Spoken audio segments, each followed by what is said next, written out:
갈라디아서 1장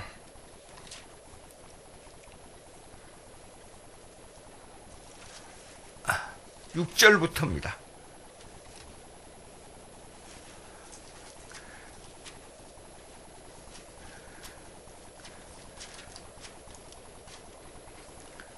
(6절부터) (10절) 제가 6절 읽습니다. 교독하겠습니다. 그리스도의 은혜로 너희를 부르신 이를 이같이 속히 떠나 다른 복음을 따르는 것을 내가 이상하게 여기노라.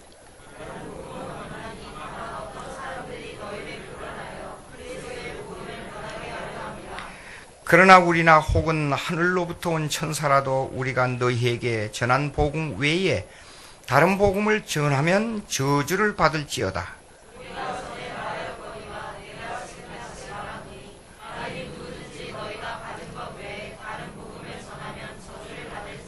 다 같이 이제 내가 사람들에게 좋게 하랴 하나님께 좋게 하랴 사람들에게 기쁨을 구하라. 내가 지금까지 사람들의 기쁨을 구하였다면 그리스도의 종이 아니니라. 천사라도 다른 복음을 전하면 저주를 받을지어다. 김민호 목사님한테 그 개혁주의, 개혁신학 이 얘기를 자주 들었을 거예요. 그렇죠? 근데 개혁파 신학은 고백주의입니다. 신앙 고백주의. 고백주의는 이 전제가 있어요. 전제가 뭐야 그러면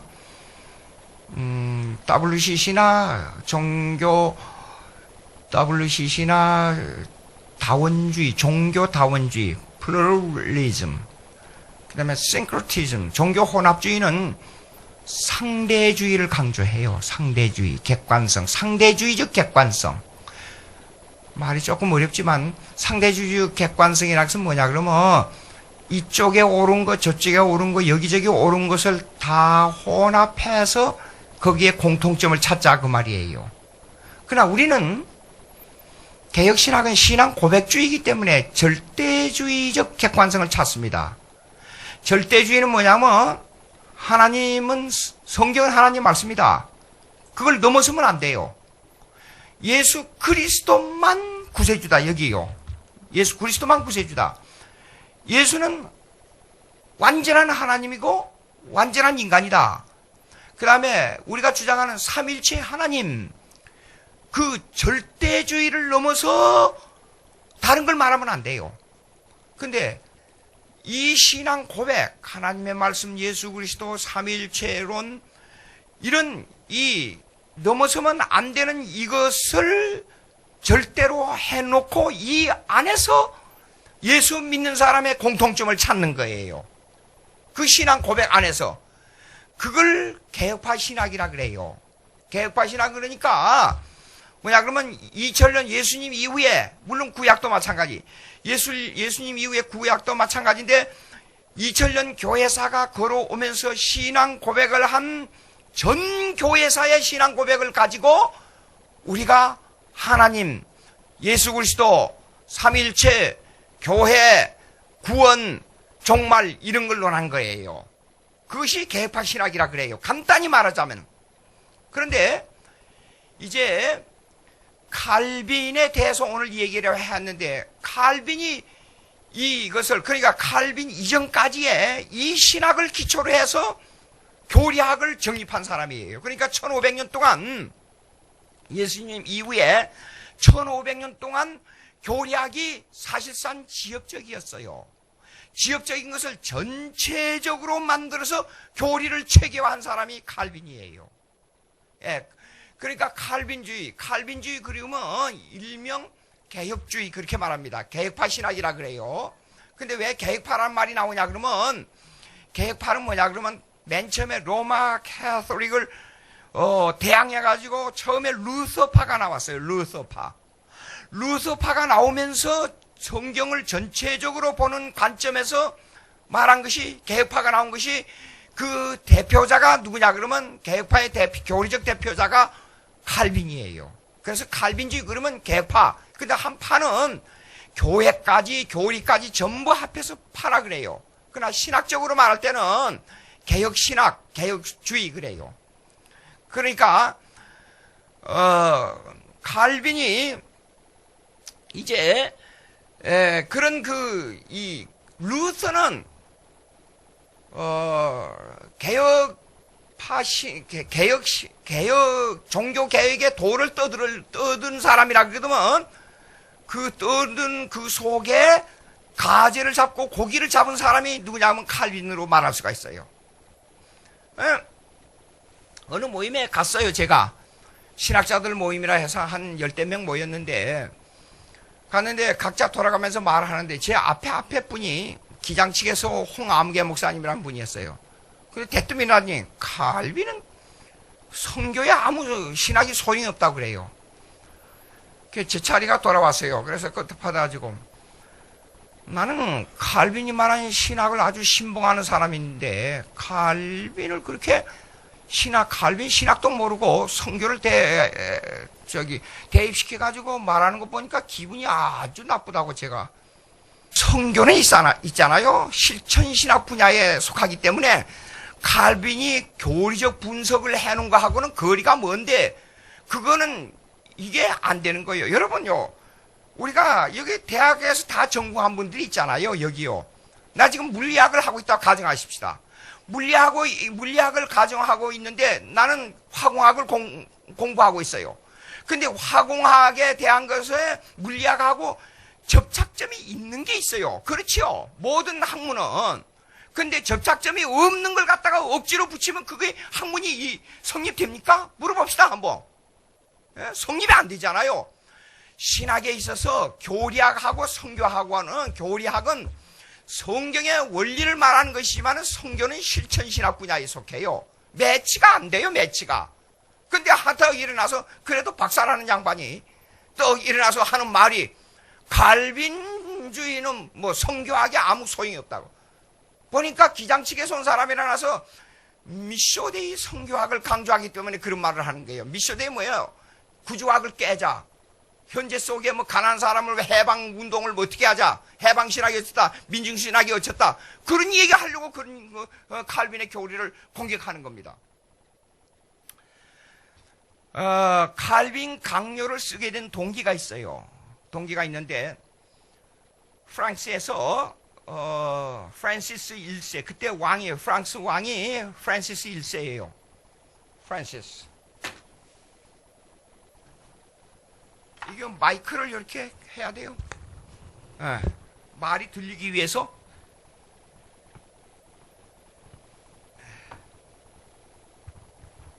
자, 프란시스. 글씨가 참 안 좋은데 다시.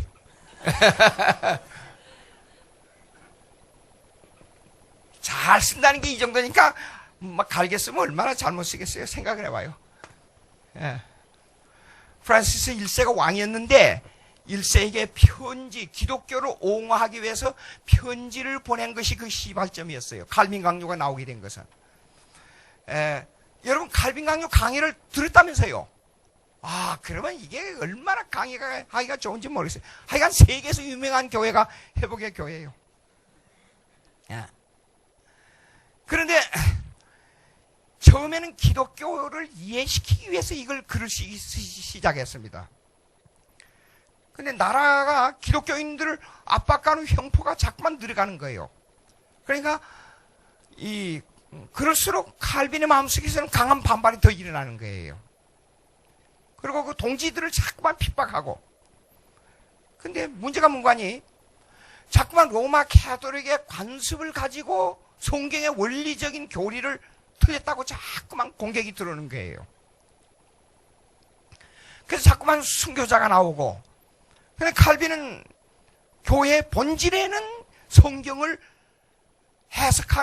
바로 해석하는 데 있다. 계속 그 논설을 펴기 시작했었어요.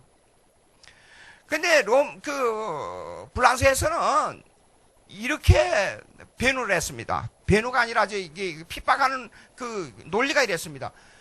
왜 나라가 바로 돼 가는데 왜 소란을 피우냐 이게요. 로마 캐톨릭이 중심이 돼서 나라가 이렇게 돼가는데 소란을 피워서 왜 나라를 어지럽게 하느냐 이게요. 초대교회 기독교를 핍박할 때에 자기들만 모여서 즐거워하는 것, 무리들, 그 다음에 사람의 피를 먹고 살을 먹는 예식을 하는 것들, 모여가지고 로마를 점령하기 위해서 모임을 가지고, 따로 모임을 가지고 단체를 만들려고 하는 것들, 이걸 뒤집어 씌워가지고 교인들을 핍박해서 주겠단 말이에요. 그러니까 하나의 뒤집어 씌우기 위한 하나의 작전을 불란서에서 합니다. 언제나 독재 정권은 이렇습니다. 독재 정권은 공의, 정의를 부르짖으면서 일어난 사람들을 반발하는 무리로 뒤집어 씌워가지고 핍박하는 것이 이 역사였어요. 그러니까 그 방법을 똑같이 프랑스에서 쓰고 있었습니다. 이 기독교 개혁자들을요. 그런데 여기에 대한 이 모략을 향하여 반발하는 이걸 계속 이제 변호하기 시작한, 칼빈이 변호하기 시작했단 말이에요. 근데 이 칼빈은 머리가 아주 좋은 사람이었어요. 23살 때 그 세네카의 그 관용론, 세네카의 관용론을 써가지고 천재성을 드러나기 시작했어요. 근데 그 즈음에, 그러니까 1년이 지났어요. 1년이 지난 다음에 문제가 터졌어요. 기어코. 그 니콜라스 캅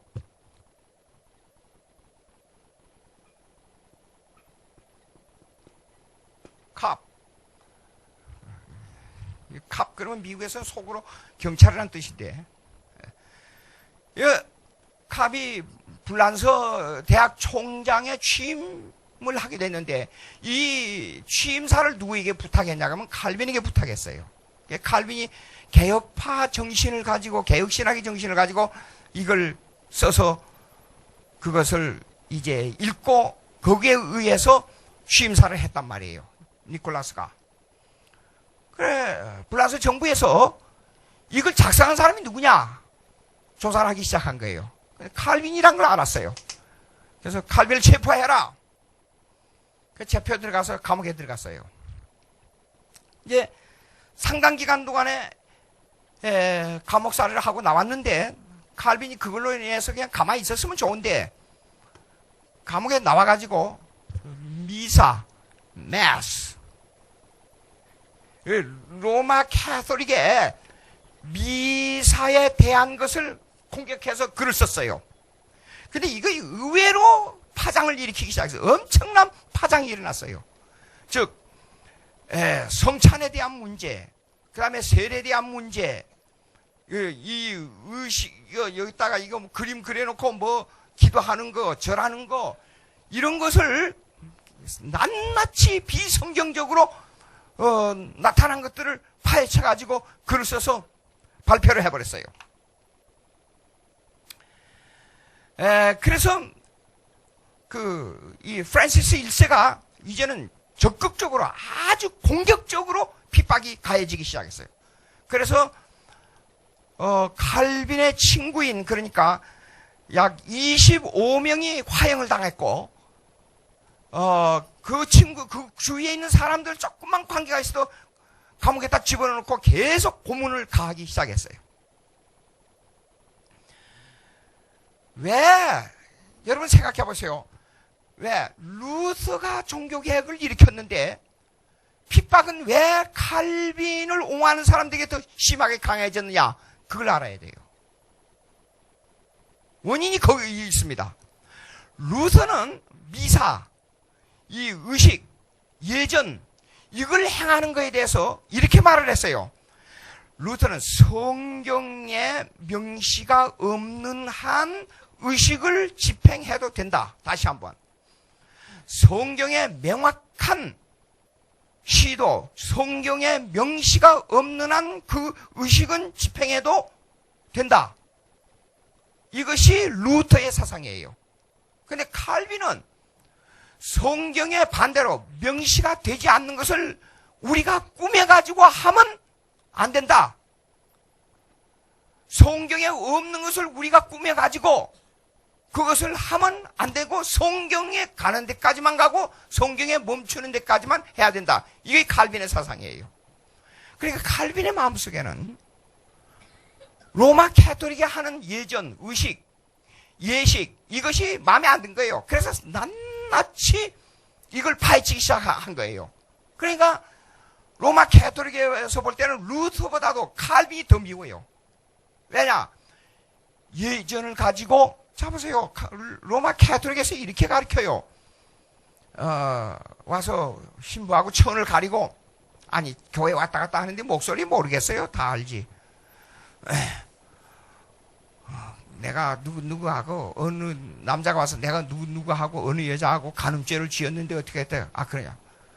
그러나 그 다음에 어느 누구 와서 우리 아버지가 지금 지옥에 간 것 같은데 안 믿고 지옥에 간 것 같은데 어떻게 하면 좋냐? 그러니까 돈을 얼마를 넣어라. 그리고 그 돈이 나중에 마지막에 그것이 땅그랑하고 헌금통에 떨어지는 그 순간 너 아버지의 영혼이 싹 올라와서 천국에 올라갈 것이다. 이렇게 가르쳤어요. 이렇게. 참 기가 막힌 이 얘기예요. 그러니까 예전이 엄숙하게 집행되면 집행될수록 돈이 엄청 들어오는 거예요. 근데 칼빈이 이걸 공격하니까 이거 한마디로 완전히 미운 털이 박혀가지고 칼빈에 관계된 칼빈 싹쓸이 작전을 칼빈 관계된 모든 사람들의 싹쓸이 작전에 들어간 거예요. 이것이 프랑스에서 칼빈에 관계된 모든 개혁자들을 죽이려고 하는 그 원인이 거기 있는 있는 거예요. 자 봅시다. 그래서 칼빈이 어디로 도망가냐 그러면 바젤로 도망갔어요. 근데 거기 가서 27살이었어요. 어린 나이 27살. 제가 27살 때 공차로 다니고 축구하러 다니고 그랬어요. 그런데 1536년 강요를 출판했어요. 칼빈은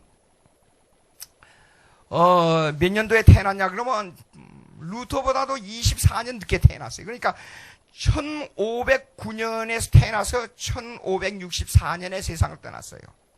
1509년에서 1564년. 그러니까 한 세대 24년 차이니까 루터가 종교개혁을 일으킨 후에 칼빈이 그걸 이어받는 데는 아주 적합한 시간이었어요. 바셀로 도망가서 개혁에 그걸 늦추지 않기 위해서 개혁에 이 고삐를 늦추지 않기 위해서 계속 강요를 써가지고 27살에 그 엄청난 양의 칼빈 강요를 써가지고 프랑스 왕에게 보낸 겁니다. 요게 보냈는데 그 내용 속에는 뭐냐면 자기와 같이 한 순교자들이 항상 마음에 걸리니까 그 순교자들을 변호하기 위해서 이 책을 쓴 것이 최종 목적이었어요. 그리고 두 번째 목적이 뭐냐면 프랑스 왕에다가 이것을 보내는 거였어요. 근데 이것이 나중에 1559년에 중보판이 돼가지고 오늘 우리 손에 들어온 그 중보판이 1559년에 중보판 된 겁니다. 그래서 그걸 써놓고 이제 보내놓고 1536년 이태리의 종교 개혁을 지원하기 위해서 이제 가다가 제네바를 들렸어요. 제네바를 들렸는데 파렐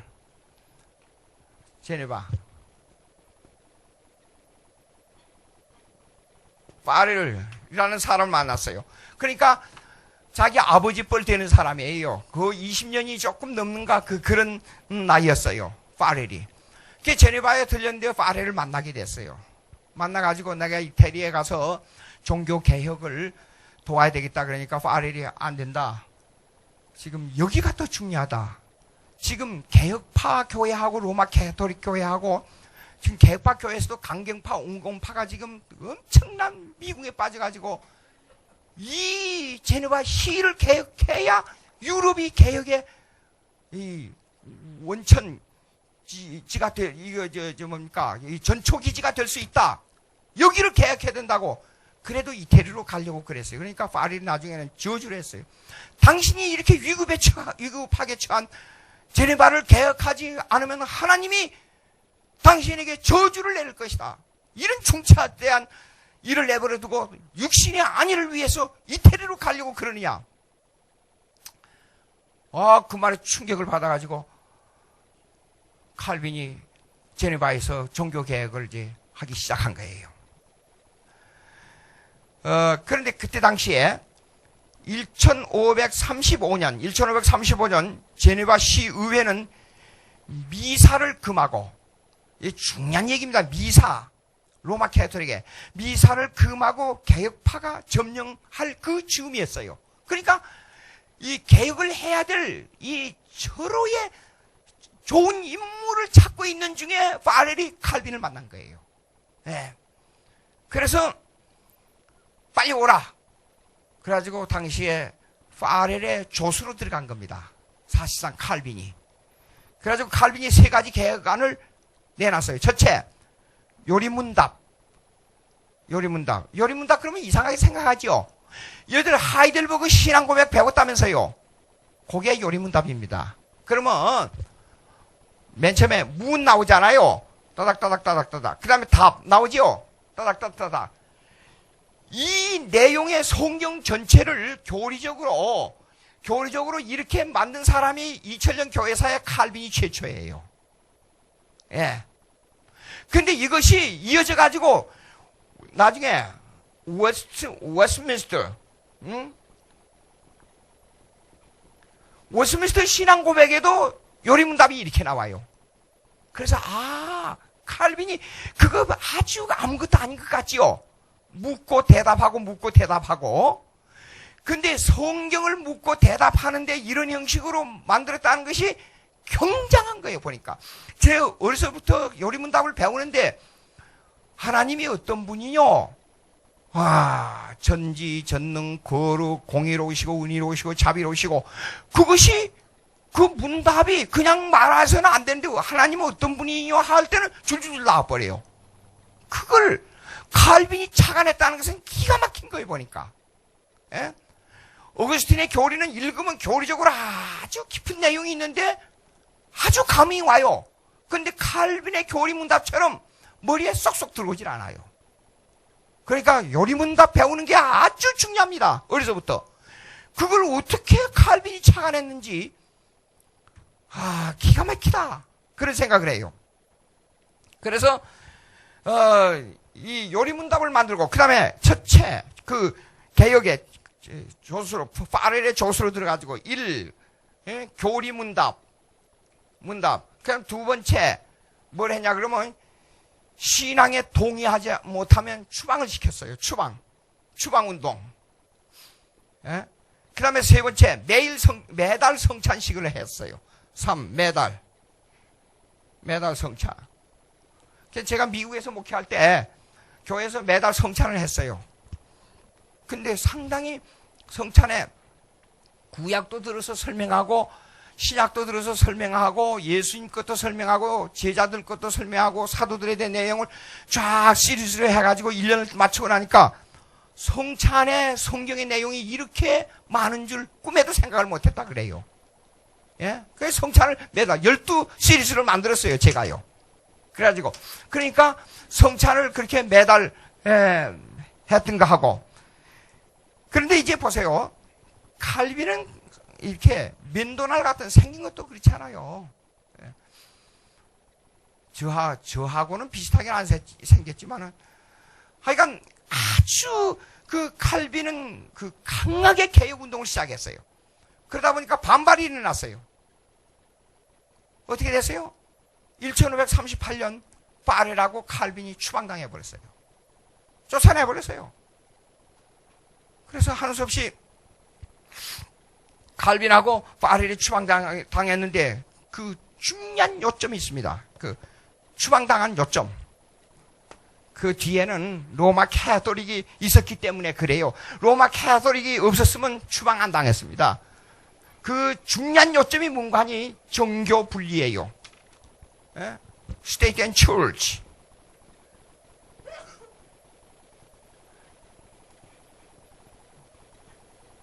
흔들려요. 교회와 국가예요. 교회와 국가. 그러면 교회와 국가론에 있어서 교회는 형법을 다루지만은 교회는 성경에 대한 도덕적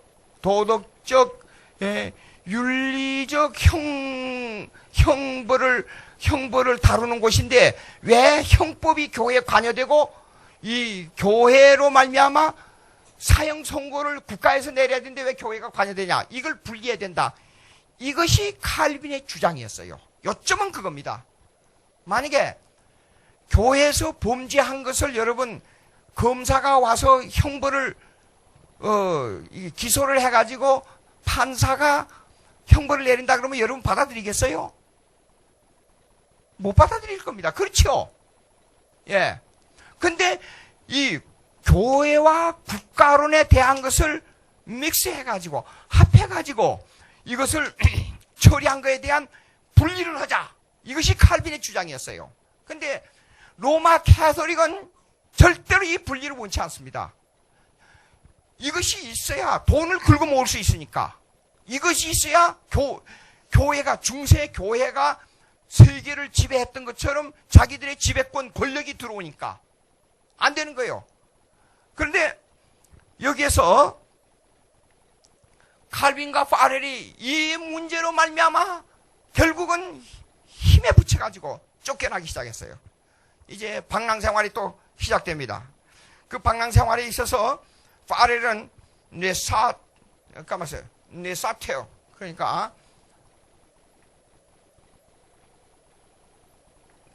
뇌사텔로 쫓겨나가지고 거기에서 목회를 하게 되었고, 그 다음에 칼빈은 스트라스버그, 여러분 다 알지요?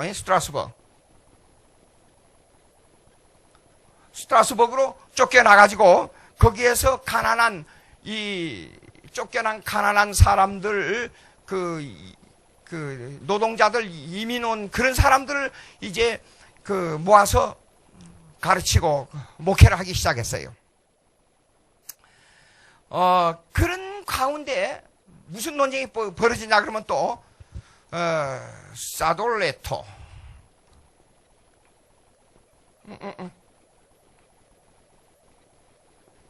요 사람이 신부예요, 신부. 신부인데 이 사람이 로마 캐토릭의 변증학을 냈어요. 로마 캐토릭의 변증학은 뭐냐면, 칼빈이 주장하는 개신교의 신학이 틀렸다. 우리의 정통이 옳다 해가지고 이 신부하고 칼빈하고 논쟁이 붙었어요. 근데 성경을 옹호하기 위해서 이 변증은 이렇습니다. 제가 경험을 해보니까 정말로 우리 사람한테도 말 못하는 외로움이 있어요.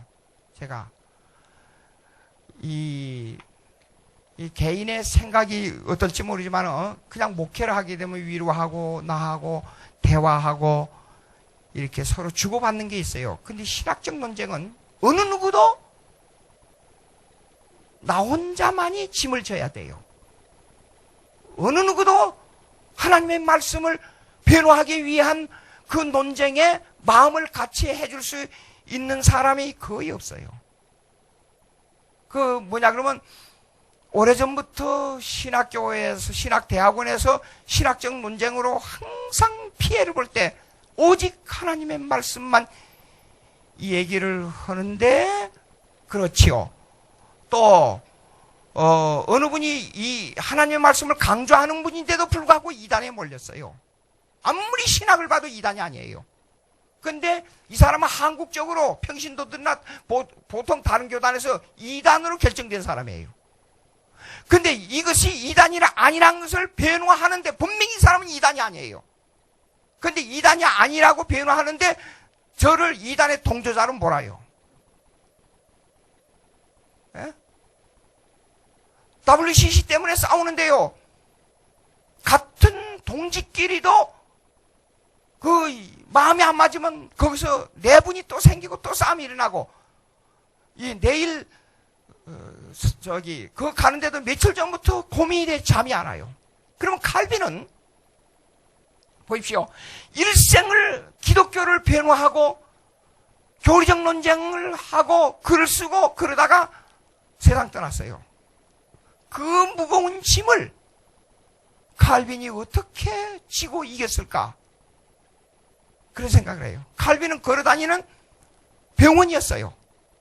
그리고 그 모든 힘을, 모든 생각을, 모든 것을 하나님의 말씀을 변호하는 데 쏟았기 때문에 별명이 걸어다니는 병원이었어요. 그래서 아마 고민이 많았던 모양이에요. 너무. 그러다 보니까 뼈만 앙상하게 남아서 저거 해골이 걸어요. 어린애들이 보고 그랬대요. 저거 해골이 걸어간다 그랬어요. 참 생각하면 기가 막힌 거예요. 예. 그래가지고 거기에서 사돌레트하고 두 가지 요점으로 변증이 일어났습니다. 하나는 뭐냐 그러면 사돌레토는 이랬습니다. 그 교황이 베드로다. 베드로가 초대 교황이다. 근데 이것을 부수는 거예요. 교황제대, 교회사의 역사에 보면 교황제대의 발전은 5세기 이후부터 된 겁니다. 로마 캐토릭에서 우리를 보고 작은 집이라. 아니, 우리 기독교인들이 그 말을 해요. 아이고, 숨 막혀서. 로마 캐토릭은 5세기 이후에 그레고리 1세, 이거는요, 이상한 사람이니까 내가 빨간 걸로 써야겠어요.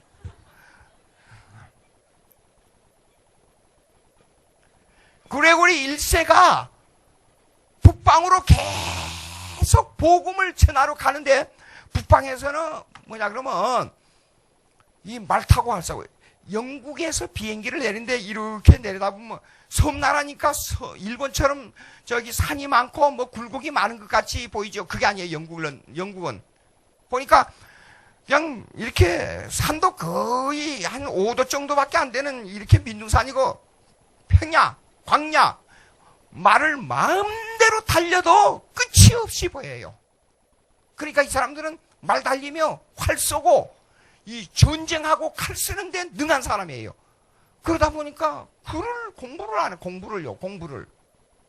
그래서 스칸디나비아 이 계통의 추운 지방에 사는 이 북쪽 사람들요, 복음을 전하는데 자기들끼리 전쟁을 하다가 이 사람들이 어떻게 할 길이 없으니까 저기 교회가 불이 보인다. 들어가 보자. 들어가 보니까 문을 열어놔. 그리고 우리 일사가 문을 열어놔라. 거기다 전쟁에 상처 입은 사람들을 포도주를 가지고 쌈해 주어라. 그리고 먹을 걸 주어라. 물을 주어라. 이렇게 해서 복음을 전했단 말이에요. 근데 글을 배워가지고 기독교를 인식하게 하는데 시간이 걸리니까 우선 성찬을 강조한 거예요.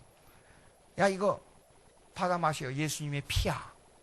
그리고 이 속에는 예수님이 세상 십자가의 피는 어떤 의미가 있고 마지막 제자들과 성만찬을 할 때 어떻게 했다. 이걸 가르쳐주고 떡도 4살 받아 먹어라. 이게 무슨 의미냐. 이렇게 가르친 거예요. 근데 이거 나중에 로마 캐토릭의 타락의 원조가 될 줄 누가 알았어요. 성례전을 강조하는데 여기서부터 시작된단 말이에요. 그러니까 우리가 알아야 될 게 약간의 타락은 엄청난 문제를 가져온다는 걸 알아야 돼요. 칼빈이 지금 지적하는 게 이게 아주 중요합니다.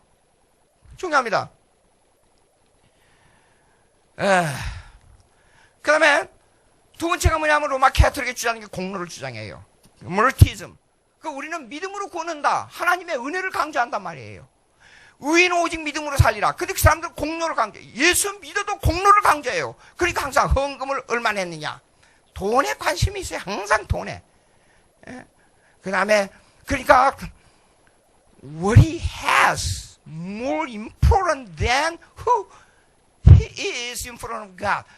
하나님 앞에서 그 사람이 누구냐가 중요한 게 아니라 그가 하나님의 이름으로 무엇을 가졌냐가 중요한 그런 때가 됐단 말이에요.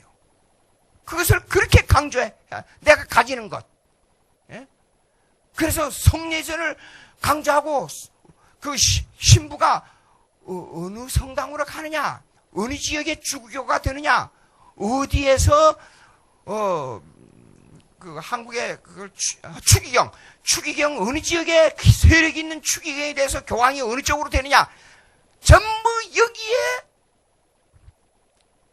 관심을 두고 있었단 말이에요. 이 공로주의로 인한 파생, 이걸 칼빈은 계속 공격하는 거예요. 하나님 앞에 설 때 그것이 무엇이 필요하느냐. 여러분, 기독교에서 큰 교단 총회장 되면 하나님께서 천국에 갈 때 큰 면류관 주십니까? 생각을 해보세요. 예?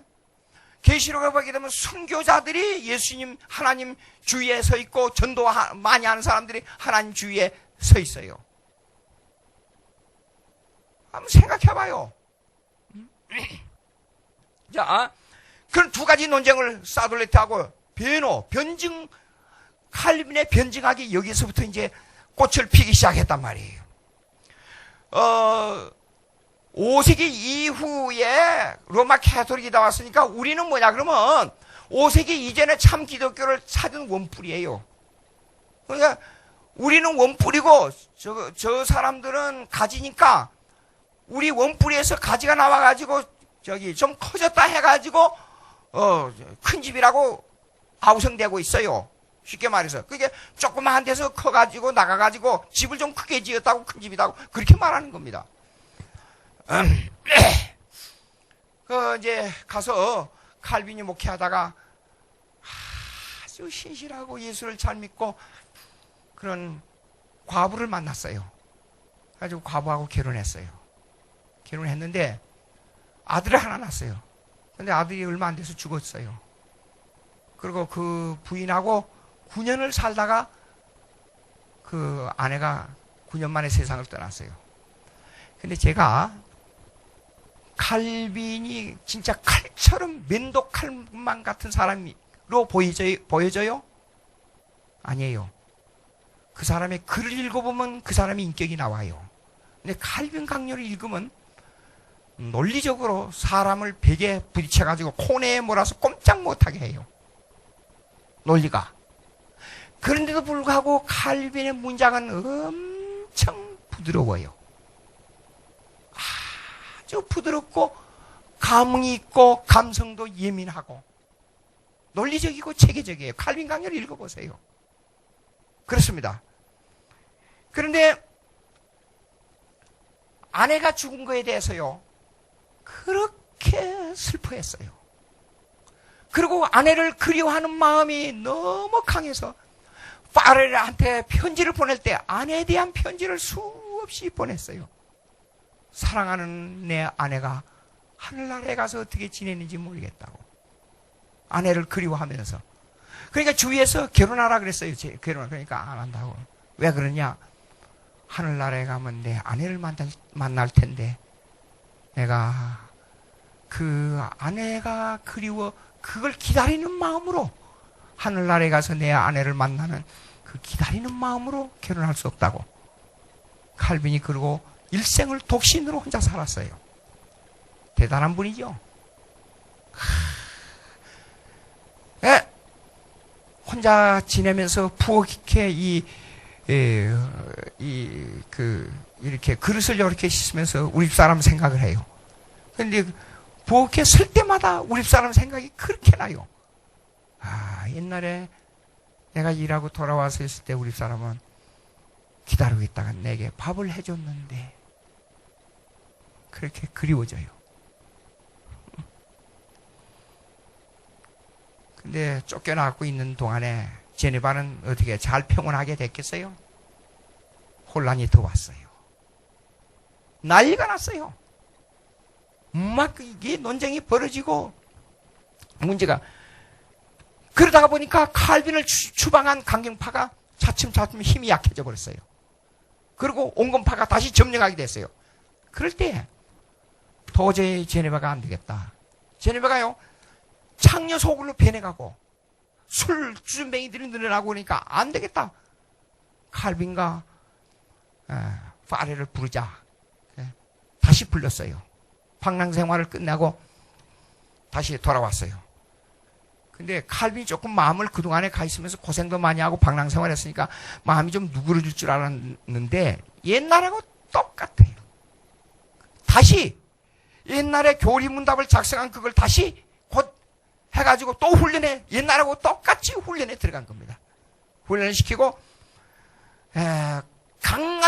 똑같이 강한 이 종교개혁의 드라이브를 몰고 가기 시작했어요.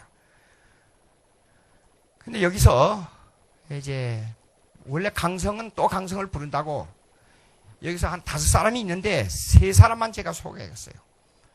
강하게 칼빈을 반대한 3사람이에요. 맨 처음에 이 사람도 빨간 글씨로 써야 되겠어요. 카스텔리오.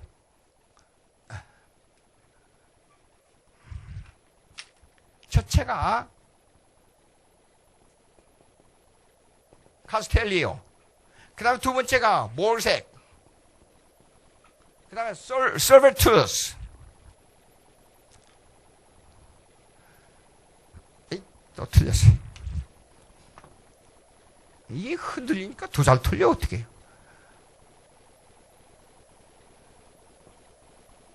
오케이. 3사람이에요. 이 3사람이 칼빈을 이제 모함하기 시작한 거예요. 여러분, 칼빈이 사람 죽였어요? 한국교회에서 뭐 수십 명 죽였다, 수백 명 죽였다. 그 근거 없는 말을 그것도 목사들이 막 해버려요. 그럼 칼빈을 난 그래서 그러다가 그 얘기가 나오길래 지난번에 어느 신학회에서 홍아무개 목사 칼빈을 죽였다 그래서 칼빈을 죽였다 그러면 당신 로마 캐톨릭으로 돌아가세요. 로마 캐톨릭으로 돌아가서 그 말을 해야 됩니다. 2번, 3번 로마 캐톨릭으로 가라니까요. 왜 여기 와서 이렇게 앉아있냐고 내가 그렇게 공격한 적이 있어요. 근데 이 3사람인데 카스텔리오가 카스텔리오라는 사람이 셀베투스의 죽음의 역사를 기록했어요. 근데 이것이 조작이라는 걸 알아야 돼요. 그래서 칼빈이 사람 죽였다는 것을 조작한 겁니다. 예? 그건 내 얘기가 아니고 이거요, 필립 샤프, 그 사건사를 가장 잘 다루고 있는 교회사는 필립 샤프의 교회사예요. 교회사 봐요. 필립 샤프. 필립, 이거 I입니다. 필립 샤프. 이거 예민하다는 뜻이에요. 샤프. 그 미국 사람들이나 이 사람들이요, 이상한 이름들이 많아요. 베이커스필드. 그러면 더스티 베이커. 그러면 더러운 먼지를 가지고 빵을 만드는 사람. 그 사람이 더스티 베이커고. 또 이름 뭐 이상한 이름이 많아요. 목사님 이름이. 자, 보세요. 그 다음에 이 사람이 지은 거기 책에 나와 있어요, 이게요. 그런데 보냐고요. 셀베투스의 죽음에 대한 역사를 기록했는데, 기록할 때 사건을 조작해서 기록했습니다. 사건 조작해서 기록했습니다. 그래서 칼빈이 죽였다, 이렇게 거짓말한 겁니다. 그 다음 이 사람의 주장은 이렇습니다. 성경의 정경성을 부정해요. 성경 하나님 말씀이 아니야. 왜냐? 아가서는 가장 음란한 더러운 책이야. 그렇게 평했어요.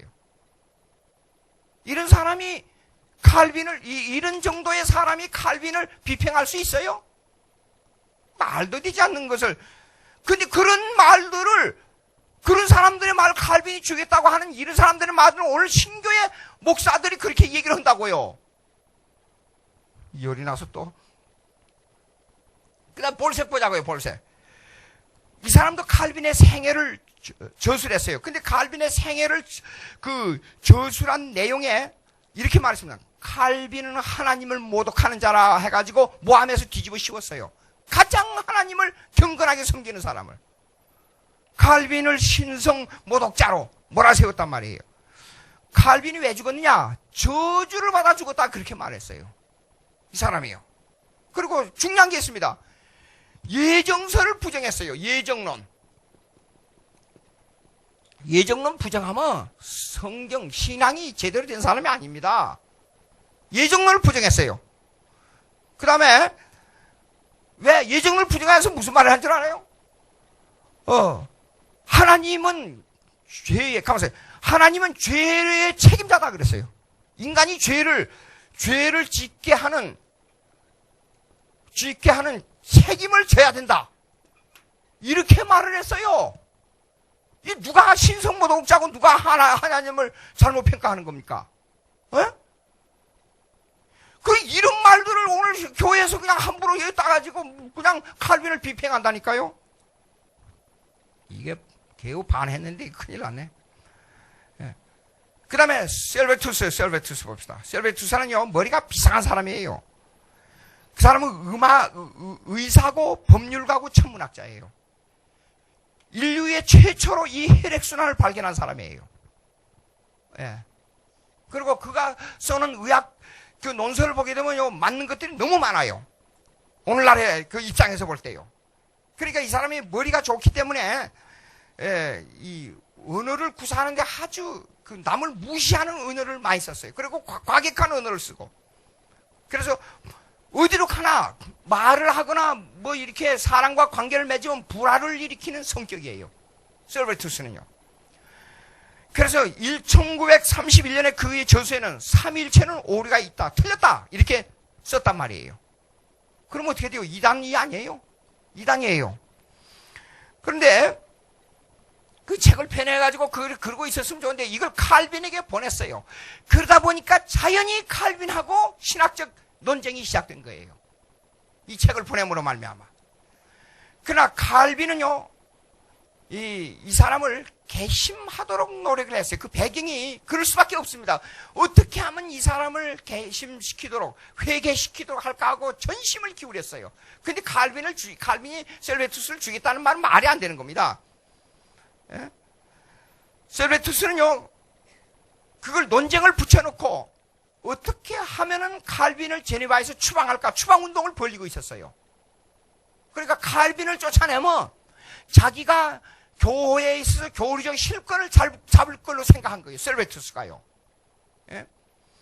그래서 시의회에 이것이 딱 넘어왔단 말이에요.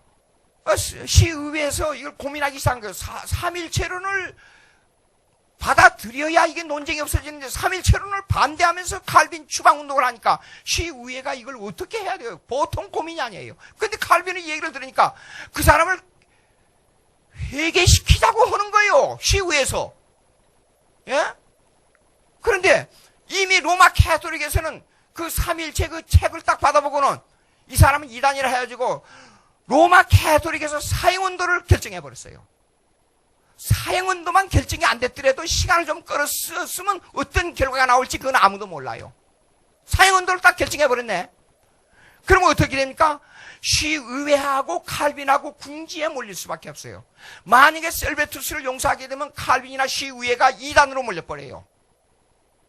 그러면 시의회는 해산되고 칼빈은 화형에 처해야 돼요. 삼일체를 받아들이지 못하니까. 생각을 해봐요. 그런 아주 낭만에 처하게 돼버렸어요. 그래서 하는 수 없이 교회에서는, 이 시의회에서는요, 전 개혁교회에다가 편지를 보내서 의견을 물어보자 그렇게 한 거예요. 그래서 전 개혁교회에다가 편지를 셀베투스에 대한 책 내용 전부 해가지고 각 교회에 편지를 보냈어요. 편지를 보냈는데 보내고 나서 어디로 가버렸어요? 각 개혁교회에서 어떻게 답이 왔겠어요? 한결같이 전부 셀베투스를 화형시켜야 된다고 대답이 왔어요. 칼빈 혼자서 이걸 어떻게 감당해야 돼요? 그래서 시의회도 화형 쪽으로 자꾸만 기울어지기 시작한 거예요. 아주 난처한 입장이었습니다. 왜 그러냐면 로마 캐토릭이 삼일체를 부정해서 화형하기로 이미 결정은 해버렸고 각 개혁교회의 편지의 화답도 이미 화형으로 결정을 해버렸고 그런데 칼빈은 시의회는 이단이라는 악평에서 벗어나야 돼요. 어떻게 해야 됩니까 이걸요? 그래서 칼빈은 로마 캐토릭이라는 큰 산을 넘어야 되는데 이걸 무너뜨리기 위해서 그때부터 셀베투스를 설득하기 시작한 거예요. 삼일체만 받아줘라. 삼일체가 가장 중요한 교리니까 삼일체만 받아달라. 설득하기 시작한 거예요. 그래서 편지를 보내기 시작했어요. 편지를. 아주 문장을 다 해서 편지를 보냈어요.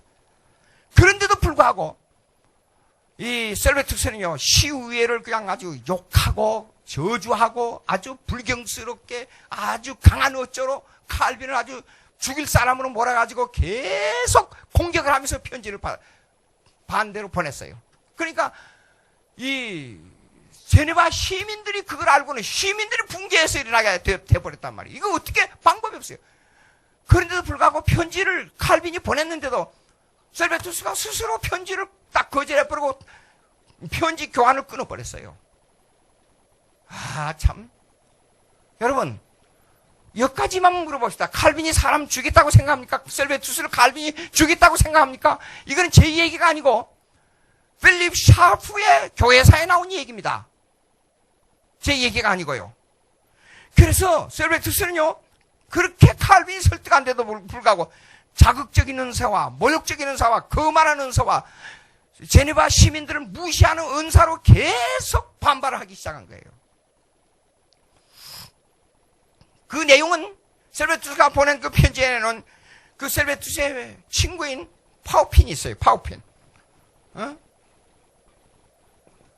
파우핀에게 보낸 편지의 내용이 그대로 있습니다. 예. 그리고 이렇게 말했어요. 그가 편지 마지막 부분에 가서는 제네바 교회는, 개혁교회는 하나님도 없고 복음도 없고 선함도 없는 복음을 믿는 그런 복음을 믿는다 라고 그의 결론이 그렇게 나와 있어요. 시의회는 결정을 해버렸어요. 화형을. 그런데도 불구하고 칼빈이 마지막 한 번만 기회를 달라고 해서 설득했는데도, 감옥에 사람을 보내서 설득했는데도 안 들어버렸어요.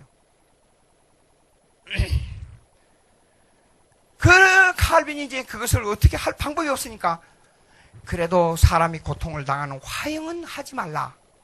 사람 죽이는 것은 그렇게 쉽게 생각하면 안 된다. 화형을 맹케해달라고 또 탄원을 했어요. 근데 결국은 로마 캐톨릭에서 결정한 사항을 우리가 번복해서 다른 방법을 취하면 분명히 우리에게 삼위일체를 거절한 사람에게 호의를 베풀었다고 우리에게 공격이 올 테니까 안 된다. 시의회에서 화형을 결정해가지고 불의 이슬로 사라지고 말았어요. 여기에서 칼빈은 주장한 게 있었습니다. 절대 정교 분리를 해야 된다. 정교 분리가 뭐예요? 아까 말씀드린 교회에서 다루는 형법하고 그 다음에 정부에서 다루는 형법을 분리하자. 제도를, 교회와 국가의 제도를 분리하자. 그러니까 교회에서 우리가 범죄했다고 해서 감옥에다 집어넣을 수 있어요? 안 되죠. 교회에서 출교시키면 끝나버려요. 예? 그러니까 이거요, 여러분, 칼빈의 덕을 이렇게 보고 있으면서 목사들이 함부로 칼빈을 비평하는 거 보면 내가 이상해요. 자기가 칼빈의 운덕을 그렇게 잊고 있으면서 만약에 로마 캐톨릭이 돼서 여기에서 잘못된 교류를 하게 되면 갖다 화형시켜야 돼요. 생각을 해봐요. 예? 이런 덕을 보고 있으면서 칼빈을 욕을 하고 있으니 난 참 이상한 사람들이라고 생각해요. 머리가 좀 이상한 거 아니에요? 예? 그래서 근데 이게 있어요. 칼빈도 한때 셀베투스를 화형시켜야 된다고 동조한 적이 있어요. 예, 그 이유가 있습니다. 왜냐 그러면 칼빈의 추방운동 때문에 그랬어요. 셀베투스가 칼빈의 추방운동을 일으키니까 이거 잘못하다가 칼빈의 방어수단으로 잘못하다가 로마 캐톨릭하고 시의회 속에서 잼이 돼가지고 칼빈이 죽게 생겼어요. 잘못하면. 그런 문제가 발생하게 됐단 말이에요. 왜냐 그러면 교리적으로 셀베투스를 조금만 옹호하게 되면 로마 캐톨릭에서 공격이 오고 시의회에서 공격이 올 거란 말이에요. 근데 양쪽에서 다 화형을 시켰으니까 마지막 이렇게 편지가 온 거예요. 지교에다가, 칼빈에다가 편지를 옮겨준 지교에서 칼빈에다가 이렇게 했어요. 칼빈에게 용기를 잃지 마세요. 하나님의 교회를 살리기 위해서 사형을 시킬 자는 사형을 처해야 해야 됩니다. 이러고 편지가 온 거예요, 칼빈한테. 그리고 셀베투스가 칼빈을 추방운동 하다 보면 로마 캐토릭이 점령해버리고 종교개혁이 안 돼요. 그 즈음에 있어서 동조하는 의미에서 화형을 시켜야 된다. 이 말을 표시위에 결정할 때 그 말을 한 거예요. 그러면서 뒤에 가서는 어떻게 해서인지 셀베투스를 설득을 시키려고 한 거예요. 어떤 의미에서 이중 플레이 같지요. 근데 셀베투스를 구하고 하나님의 교회를 구하려는 인간적 동정심이 이렇게 칼빈은 강했어요. 다른 사람들은 아주 냉정했는데. 자, 그 다음에 봅시다. 조금 빼버렸어요, 중간에.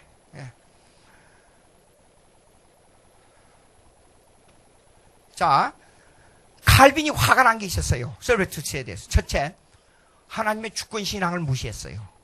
셀베투스가. 우리 개혁주의 신학의 중요한 부분이 뭐냐 그러면 하나님의 주권 신앙이에요. Sovereignty of God. 하나님의 권능, 하나님의 주권, 하나님의 다스림, 하나님의 창조.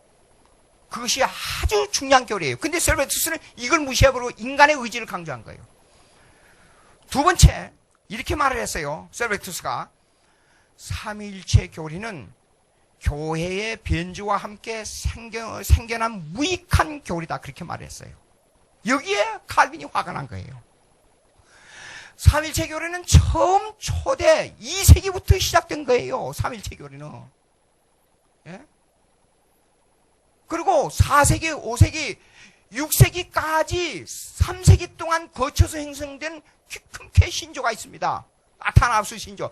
거기에는 예수님의 기독론, 인성론, 삼일체 교리를 정확하게 고백하고 있어요. 근데 1500년이나 내려왔던 그 신앙 고백을 삼일체 교리를 틀렸다, 교회 변주와 함께 생겼다, 잘못된 교리다 이렇게 말할 때 칼빈의 마음이 어떻겠어요? 생각을 해봐요. 제가 멱살잡이까지 했잖아요. 칼빈을 비평한다고. 열이나 신앙적인 문제는 열이 나서 견딜 수가 없는 겁니다. 하나님을 모독하는 거예요. 예? 아무리 필립 샤프의 교회사를 뒤져도 라톨의 교리사가 있습니다. 그것도 아주 두꺼운 책이에요. 근데 그 교리사를 아무리 뒤져도 칼빈이 사람 죽였단 말을 전혀 찾을 수가 없어요. 셀베투스 다 똑같은 말인데 셀베투스를 구하기 위해서 노력했다는 말밖에 없어요. 어째서 한국교회 이런 말이 돌아다니는지 나는 정말로 이해할 수가 없어요. 정확하게 알고 이 얘기를 해야 돼요. 근거가 있게 이 얘기를 해야 돼요. 예? 자, 칼빈은 이겁니다. 당시 정치와 교회가 분리가 안 된 상태에서 형벌을 가하고 사형을 시키고 이런 문제에 대해서 셀베투스로 말미암아 무한한 마음의 상처를 받았어요. 쉽게 말해서 오늘날로 말하자면 안 죽어야 될 사람을 화형시켰다 그 말이에요. 신학을 반대해서 믿기는 믿지만은 사람을 죽이고 살리는 문제에 대해서는 신중을 기해야 되는데 로마 캐토릭에서 자기들의 유익을 위해서, 자기들의 권위를 위해서, 자기들의 입지를 위해서 그렇게 사람을 함부로 죽였다 그 말이에요. 그걸 반대하기 위해서 강렬한 정교 분리형의 교리를 설파한 거예요.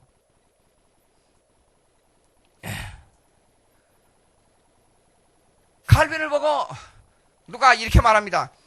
너무 일방적인 교리주의자가 아니냐, 닥트린에 취해 있는 사람이 아니냐, 영성이 없다, 딱딱하다, 아까 말한 대로 선교에는 무가치하다. 제가 꼭 부탁하고 싶은 칼빈 강요를 읽어보고 그 말을 해야 돼요. 칼빈 강요를 읽으면 이래요. 여러분 읽어보세요. 얼마나 문장이 쉬운지 몰라요. 근데 그 내용이 얼마나 깊은지 몰라요. 앉아서 그냥 아무렇게나 읽을 수 있는 사람은 그 사람 문제가 있는 사람이에요. 칼빈 강요를 읽으면 불이 나요. 가슴이 뜨고 벌떡벌떡 일어서요. 그냥 서서 앉아서 읽을 수가 없어요. 오직했어야 우리 사람하고 싸움을 했잖아요. 제가요. 읽다가 도저히 참을 수가 없어요. 일어나서 여보 이리 와봐. 이거 좀 이거 보라고, 이 문장을 좀 읽어보라고. 그래서 가서 읽어주니까 우리 사람이 뭐냐면 국이 끓는데 잠깐 기다려. 아니 국 끓는 거 불 꺼버려. 이거 좀 이렇게 중요한 거 좀 읽어서 이라고. 그래가지고 국이 끓다가 이렇게 거꾸로 나중에 맛이 없는지 맛없어 괜찮아. 이거 좀 읽어봐요. 읽어봐. 그래가지고 듣든지 말든지 가서 그 앞에 가서 읽기 시작한 거예요. 제가요. 그래갖고 둘이 싸움해가지고 한 이틀 동안 말 안 했잖아요.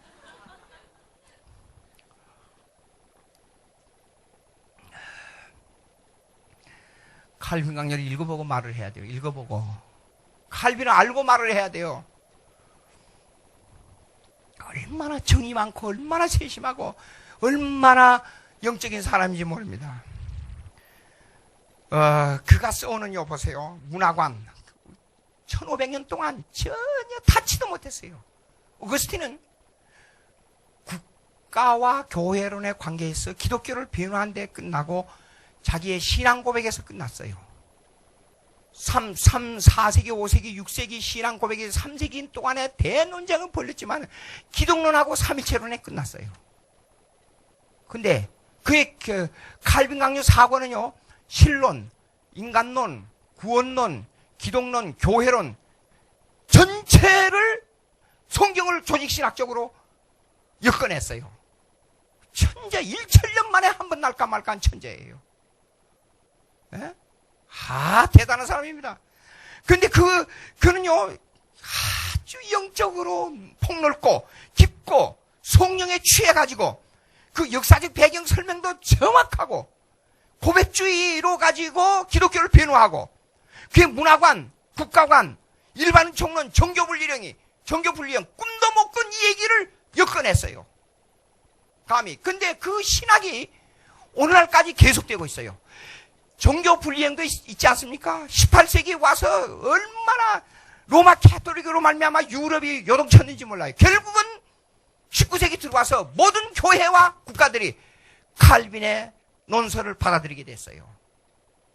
3세기 전 것을 생각을 해봐요. 칼빈이 어떤 사람인가? 칼빈을 칼자도 모르고 칼빈. 그가 만든 아카데미 운동으로 1,000명의 이상의 제자들이 나가서 유럽의 종교개혁을 시도했습니다. 수많은 사람들이 불태워 죽었어요.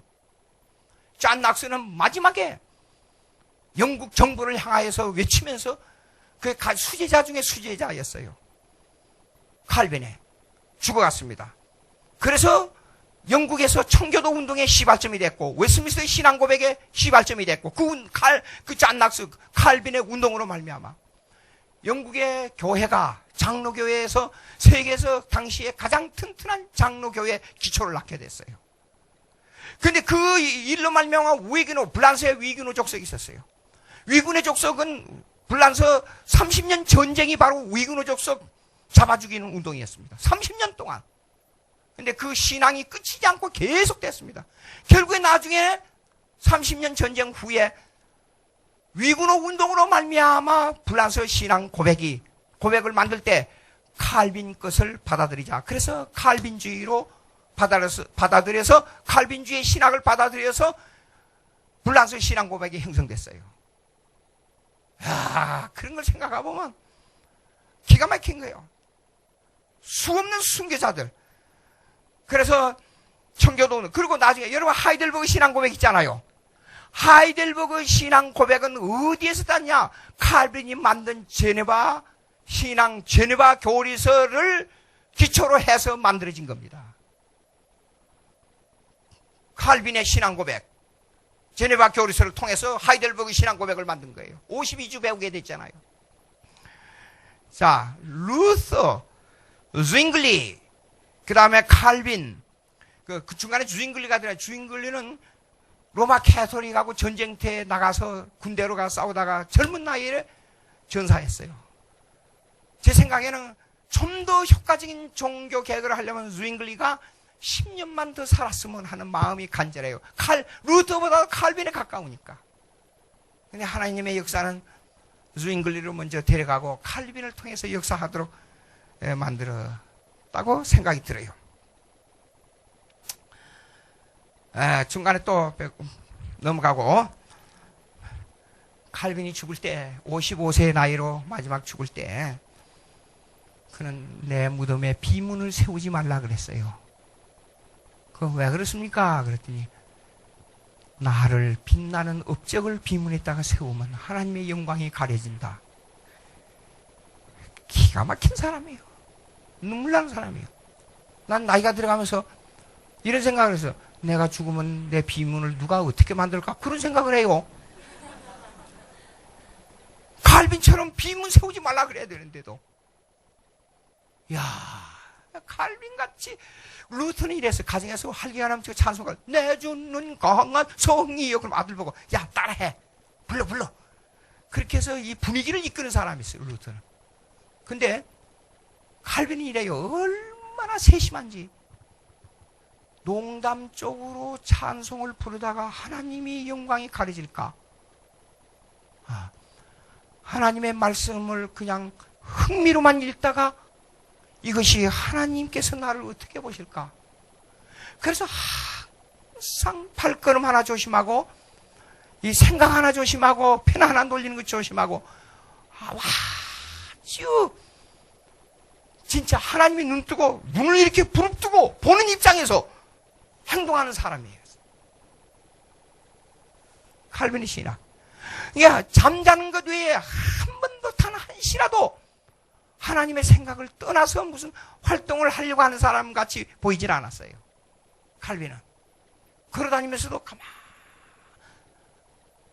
그러면서 뭔 생각을 깊은 생각에 젖어 있어서 지나간 사람들이 그를 알아보지 못하고 칼빈은 그 가장 가까운 사람이 지나가도 그걸 알아보지도 못하고 이렇게 생각에 젖어서 지나간 사람. 박인선 목사님이 나는 그거 그러지 좀 제발 그렇게 해달라고 아무리 기도를 해도 저는 안 되는 거예요. 이상하게. 하나님 지나가다가요 어느 날 강의하다 끝나보니까 머리에 테이프를 붙여가지고 왔어요. 하얀 걸. 그래서 왜 그랬습니까? 그냥 웃고 말아요. 그래서 왜 그랬습니까? 옆에 사람이야. 성경 말씀을 골똘히 생각하다가 전봇대 가다가 부딪혔다는 거 이거요. 그 정도만 되면 좋겠는데 안 되는 거 이거요. 참. 자 보세요. 로마 캐톨릭은 신학이 이렇습니다. 스콜라주의. 스콜라주의는 뭐냐 그러면 스콜라주의는 철학과 신학을 이성적으로 생각하자 그 말이에요. 아주 쉽게 얘기하자면. 그리고 의존주의, 이 예식은 동양의 신비주의가 들어있습니다. 동양의 신비주의. 동양의 신비주의가 지금도 가면 중동 지역에 가면 터키에 가면 그 신상 세워놓고 그 궁전 세워놓은 거 신비에 속해요. 그 왜 그렇게 세우냐면 그 속에 신이 있다라는 개념을 가지고 있습니다. 이런 신비주의가 로마 캐톨릭에 들어와서 옷을 입는 것도 이렇게 입고 색깔도 이렇게 하고 그 다음에 이거 하는 것도 그거 하고 다 예전주의가 그 동양의 신비주의에서 온 겁니다. 근데 이 두 가지를 스콜라주의와 동양의 신비주의를 어떻게 깨느냐 하는 것이 칼빈의 목적이에요. 칼빈 강요를 읽으면 그것을 깨기 위한 부단한 노력이 많이 들어있다는 걸 알 수가 있어요. 읽어보세요. 읽어봐요. 제가 배웠던 벤틸 박사 20세기 최고의 변증학자인데 벤틸 박사는 칼빈을 자주 인용을 해요. 그리고 칼빈을 그리워하는 마음이 있어요. 그 속에. 언젠가는 이러더라고요. 사랑하는 우리 신앙의 조상 칼빈이 55세로 일기를 마칠 때 주님께서 그 영광된 그 영혼을 어떻게 받았을까? 그렇게 말씀을 한 적이 있어요. 벤틸 박사요. 예. 그의 교리학 4권 8장 25항에는 적그리스도의 왕국은 로마 캐톨릭이다. 교황청이 적그리스도다. 그런 말이 있어요. 여러분, 워스민스터 신앙고백 25장 교회론에 보게 되면 로마 캐톨릭을 적그리스도라 그랬어요. 왜 국가가 집행해야 될 형벌을 교회가 집행하느냐? 이 악마의 소굴 아니냐? 이렇게 말했어요. 이 말은 셀베투스의 죽음을 보고 셀베투스의 죽음이 너무 아쉬워서 이렇게 말한 것 같아요. 그런데도 칼빈을 공격하기 위해서 칼빈이 셀베투스를 죽였다. 이런 엉터리 같은 얘기를 할 때 가슴이 무너져요. 기도하십시다. 하나님 아버지 감사합니다. 칼빈이 남기고 간 신앙을 우리도 받아서 움직이게 해 주시오. 우리로 하여금 순교자들의 발자취 따르게 해 주시옵소서. 예수님의 이름으로 기도합나이다. 아멘.